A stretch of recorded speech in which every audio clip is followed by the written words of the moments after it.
Pernah diceritakan di zaman Bani Israel.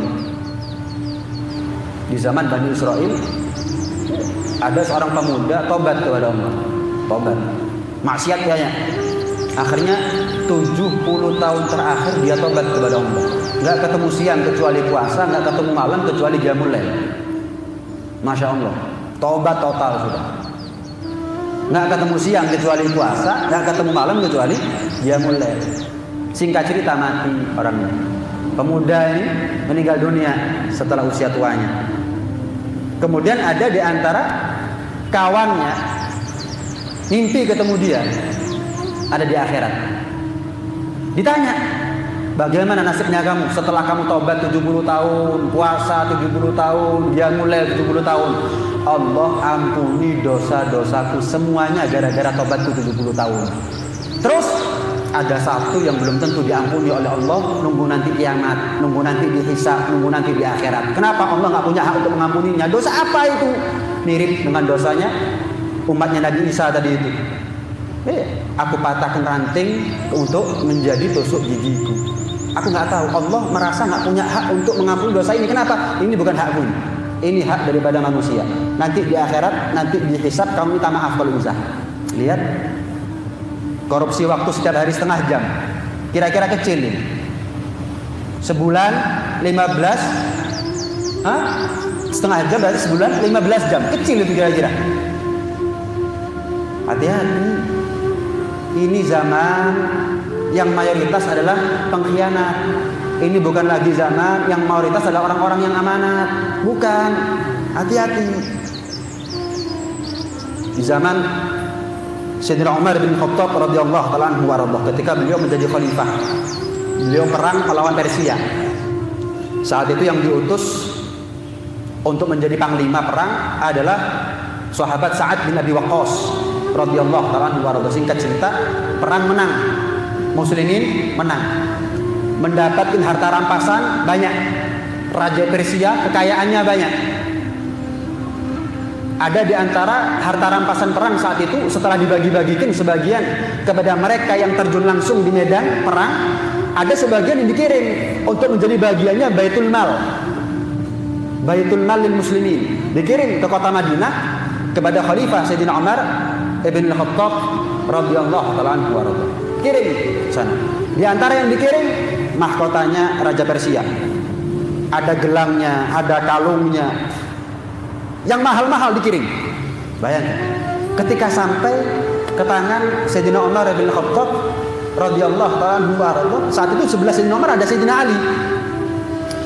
Ketika sampai kiriman harta rampasan perang tadi itu dilihat. Loh. Ini kok nggak ada yang kurang sama sekali ini ya. Yang mahal-mahal dikirim. Wah, ini berarti yang ikut perang amanat semuanya ini. Ngomong sama Sayyidina Ali. Ali, ini yang ngirim Sa'ad bin Abi Waqqas dan prajurit-prajurit semuanya, tentara-tentara kita, pasukan kita adalah orang-orang yang amanat. Gimana enggak? Mereka kalau mau ngambil satu saja daripada harta rampasan, kami nggak tahu. Tapi lihat, sempurna, nggak ada yang kurang sedikit pun. Yang mahal-mahal dikirim, tanda kalau mereka adalah orang yang amanat.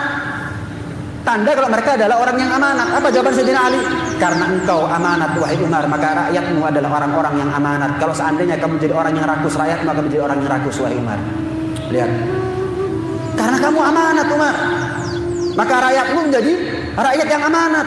Seandainya kamu mau foya-foya, kamu ingin memanfaatkan kekuasaan, maka niscaya mereka akan menjadi khianat. Rakyatmu akan khianat.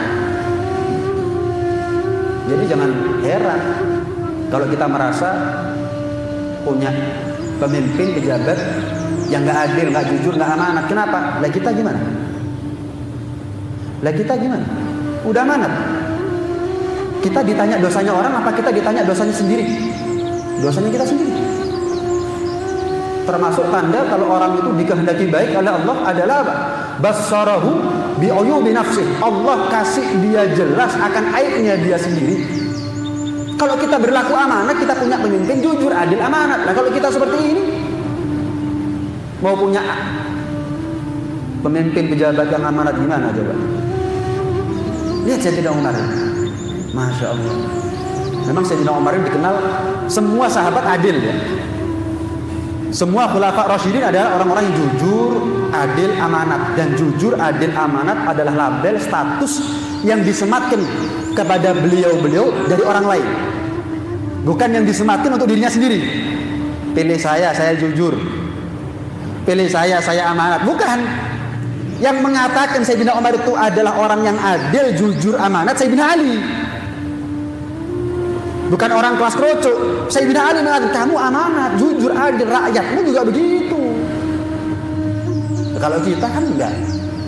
Zaman sekarang kan waktunya mengaku-ngaku. Yang ada orang kalau mengaku-ngaku, apa yang dia akui pada hakikatnya, pada sejatinya nggak ada pada dirinya. Orang kalau ngaku alim bukan alim berarti.